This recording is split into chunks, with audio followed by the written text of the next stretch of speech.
बच्चों, भारतीय उपन्यास की जातीय संभावनाओं की तलाश फणीश्वर नाथ रेणु के उपन्यासों को आधार बनाकर निर्मल वर्मा ने अपनी आलोचकी दृष्टि दी।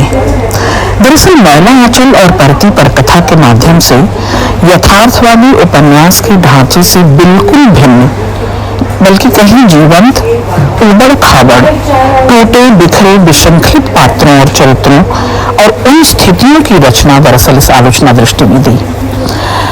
तमाम आलोचकों ने केवल मैला आंचल के आधार पर फणीश्वर नाथ रेणु को अलग किया, बल्कि उनका आकलन किया और परती परिकथा को उसी चश्मे से देखने की कोशिश करने लगे। यानी कथा शिल्प में जो नवीन प्रयोग हुए थे, जो फणीश्वर नाथ रेणु की परती परिकथा में मानवीय दृष्टि है, उसको तमाम आलोचकों ने देखा किया और मैला आंचल की वाहवाही की। तो परती परिकथा को कच्चा माल न मानकर निर्मल वर्मा कहते हैं कि दरअसल वो समझा हुआ है, वो कथा साहित्य जगत में नए प्रयोगों के लिए और नवीन मानवीय दृष्टि के लिए महत्वपूर्ण है। वो एक परिपक्व जीवन दर्शन देता है और इसीलिए मैला आंचल से अधिक बेहतर है परती परिकथा, क्योंकि यहाँ विविध आलोचकों द्वारा जो रेणु पर उनके आलोचकीय मानदंड पर सवाल उठाए गए थे, जो सवाल खड़ा किए गए थे, उसका जवाब देने के लिए दरअसल निर्मल वर्मा उठकर खड़े हुए। निर्मल वर्मा हमेशा कहा करते थे कि मेरे लिए दो लोग आदर्श हैं और आदर्श के रूप में मैं या तो जयप्रकाश नारायण को राजनीतिक दृष्टि से मानता हूँ और साहित्यिक और सामाजिक दृष्टि से मैं फणीश्वर नाथ रेणु के उपन्यासों को जब पढ़ता हूँ तो आदर्श के तौर पर उन्हें मानता हूँ।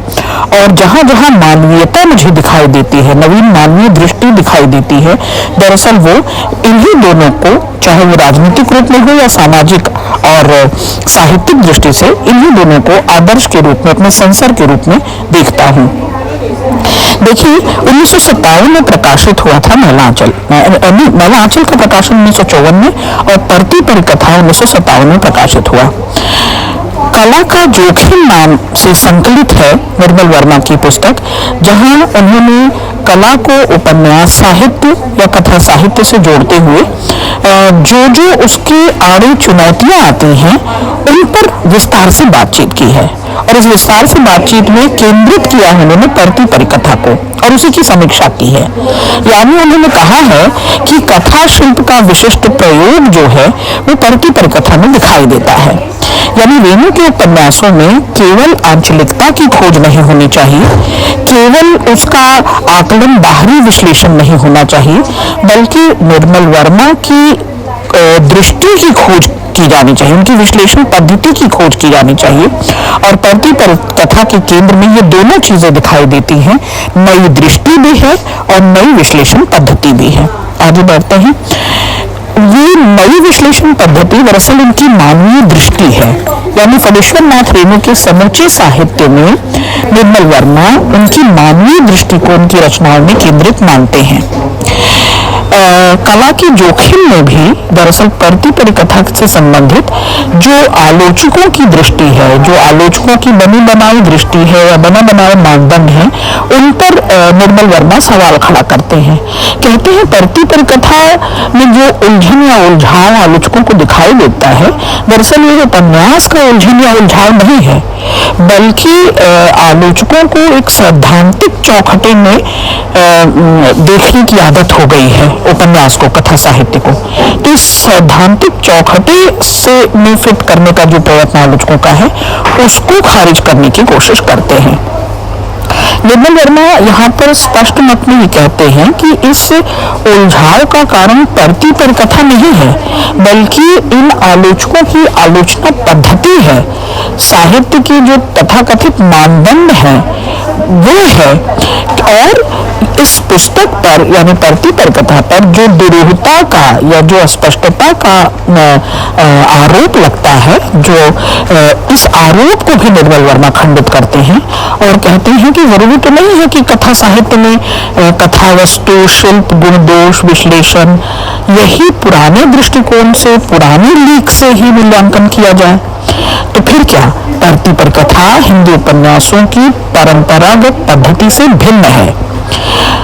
उपन्यास में अनेक रंग होते हैं, अनेक रंगों को पकड़ने की, उन गंधों को पकड़ने की, उन सुरों को पकड़ने की और जो उसकी गहराती धारा है उसके बीच से निकलने की रेणु की आदत, उस चीज को भी ध्यान में रखना चाहिए। यानी परती परिकथा नामक उपन्यास में अनेक व्यक्तियों की असंगतियों का यानी पात्रों और चरित्रों का सुख दुख हास विलास सब कुछ से जोड़ा है फणीश्वरनाथ रेणु ने, और यही बात निर्मल वर्मा को अलौकिक लगती है, अद्भुत लगती है।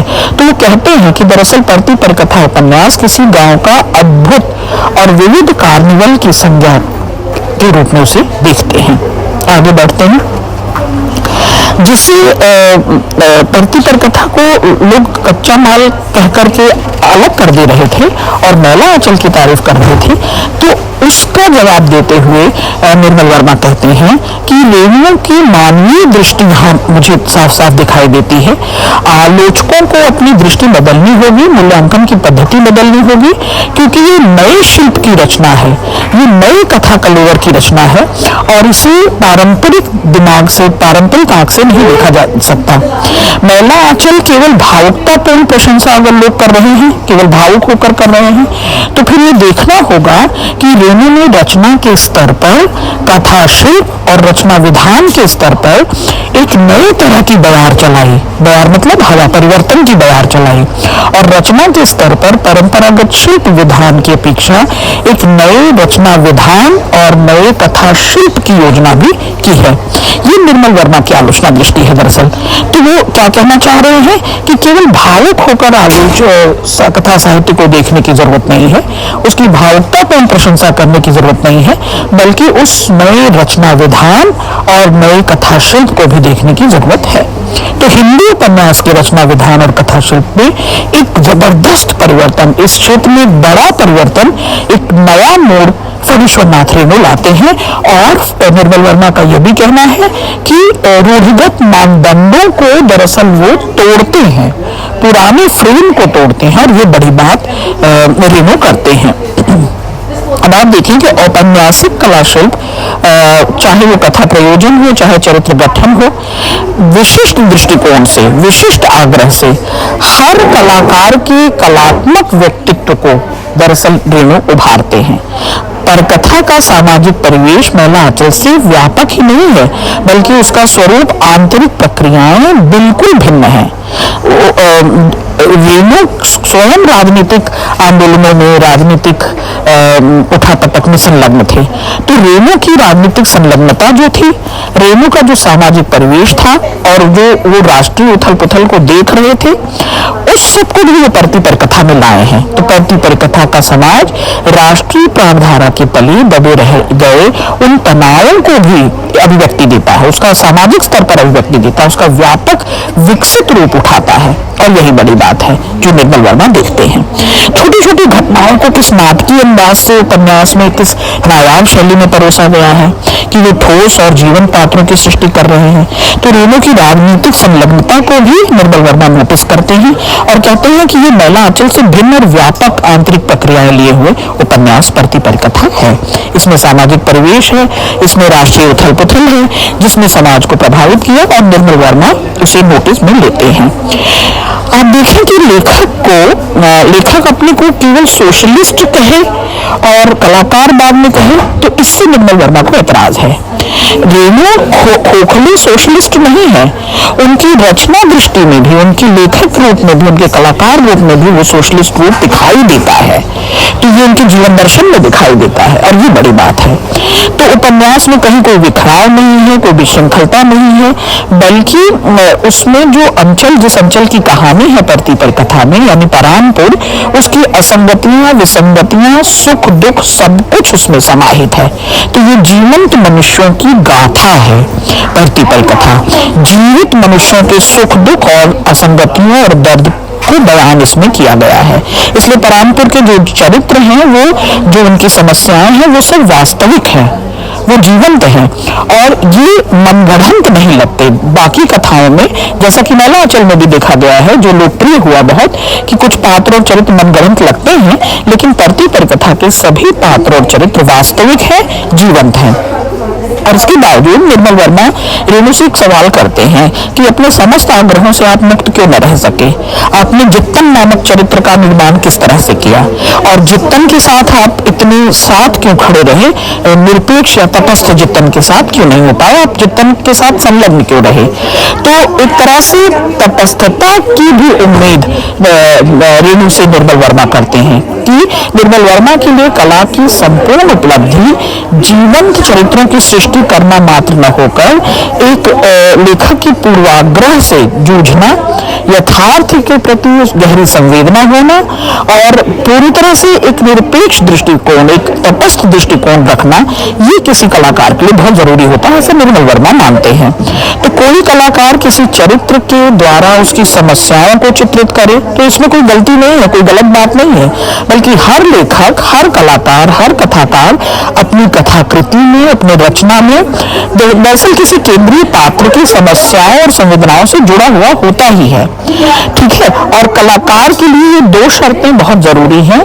पहली क्या है कि वो पूरी निर्ममता से, कलाकार यानी कथाकार, कि वो पूरी निर्ममता से और पूरी तटस्थता से अपने नायक, केंद्रीय पात्र और चरित्र की कमजोरियों को, निर्बलताओं को, उसके अंतर्द्वंद को, उसके मानसिक उलझन को चित्रित करे और उसके एक दो पहलुओं को ही केवल उजागर न करे, बल्कि उसके इर्द गिर्द भी जो अन्य प्राणी पात्र हैं, अन्य प्राणी चरित्र हैं, उनके साथ भी उतना ही संवेदनशील बना रहे।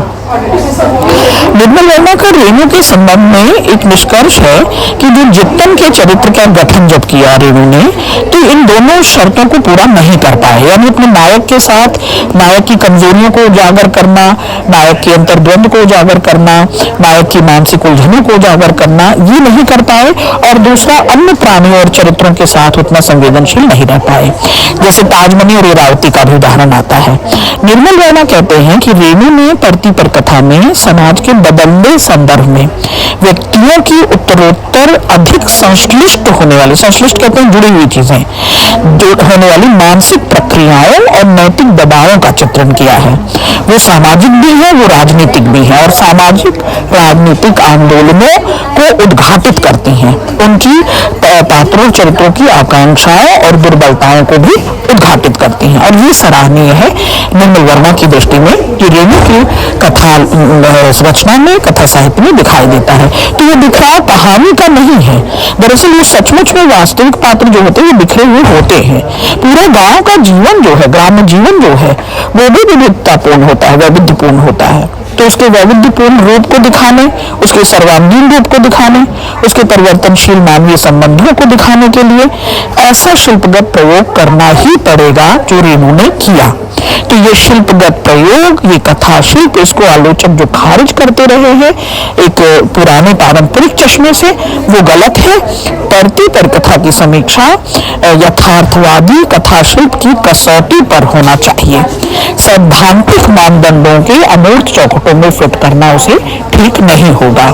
यही उनकी नई आलोचना पद्धति है।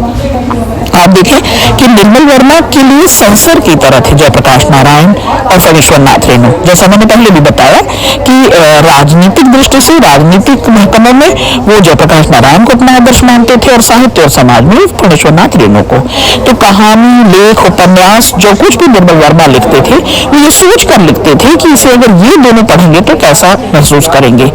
तो निर्मल वर्मा बहुत आहत होकर रेणु के देहांत पर यह आलेख लिखते कहते हैं, जो रेणु की कथा आलोचना पर जो तमाम आलोचकों ने अनदेखा किया धरती पर कथा को, उस आक्षेप को, उस आरोप को झूठा ठहराने के लिए रेणु साहित्य को निर्मल वर्मा ने अपनी इस आलोचकी दृष्टि से देखा। रेणु हर जीवित तत्व में पवित्रता और सौंदर्य और चमत्कार की खोज करते हैं। रेणु की समग्र मानवीय दृष्टि दरअसल प्रयोगवादी होने के साथ साथ जनवादी भी है, यानी कि वो क्यों मार्क्सवादी आलोचकों से, जनवादी आलोचकों से कैसे छूटे रह गए, क्यों तमाम थोथे नारे लगाने वाले मार्क्सवादी जनवादी लेखक निर्मल वर्मा की रेणु की अवहेलना करते रहे या धरती पर कथा की अवहेलना करते रहे, और तमाम प्रगतिशील जो खोखले लोग थे वो रेणु को हाय हाय करते थे।